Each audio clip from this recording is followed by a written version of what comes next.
Headbangers Ball on location at Bordello, and right now we're here with Brad and Tommy from the band War Babies.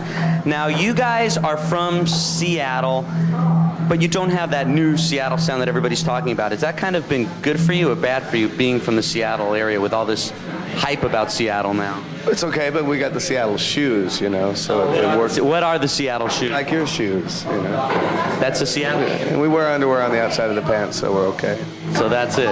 Now, this is just a question. I mean, I remember when all the bands came from the LA area and everybody knew each other. Do all the bands in the Seattle area know each other? Yeah, for years. Really? For years, 7 years. Now, you don't have the same type of sound. I guess they're calling it the grunge sound of Seattle. You guys are more like Aerosmithy, sort of? Rock band.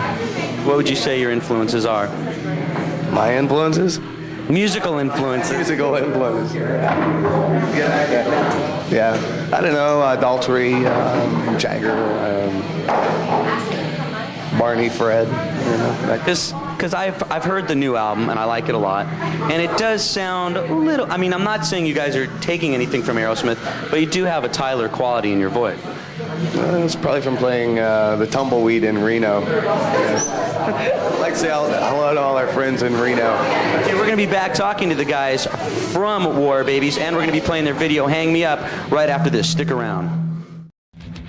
Ricky Rackman here with Tommy and Brad from the band War Babies.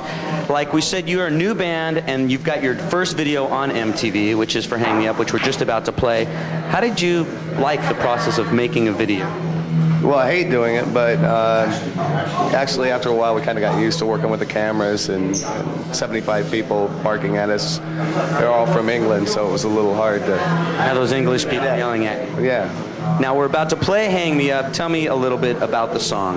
It's about TV evangelists, the greed, the 900-foot Jesus one guy saw. It's just maybe trying to enlighten some people about this evil. Would you say that your stuff is sort of political? I mean, are you trying to influence people when you guys write songs? No, not really. It's just kind of what I feel or what we feel. I don't want to get too political about things or get too corny either. Just kind of find this nice middle ground, you know? Just write what you feel.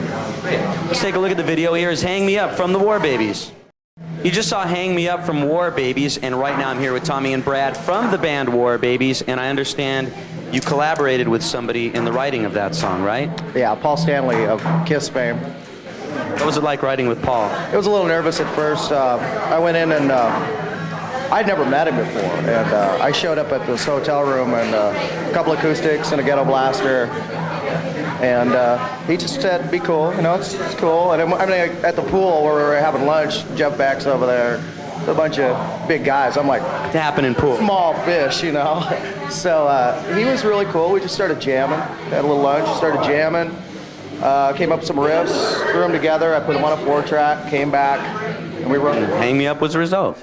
Now, the song Sweetwater, I understand that was written about Scud missiles or something like that? Yeah, it's kind of a diary of a 24-hour period right when the war broke out. Tommy and I were down. I think we were working with Paul at the time.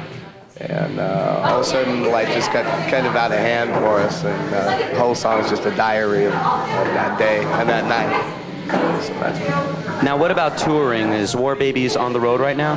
Yeah, we're out with the Scream right now. And then, I don't know if we can say it, I think we're going out with Ugly Kid Joe.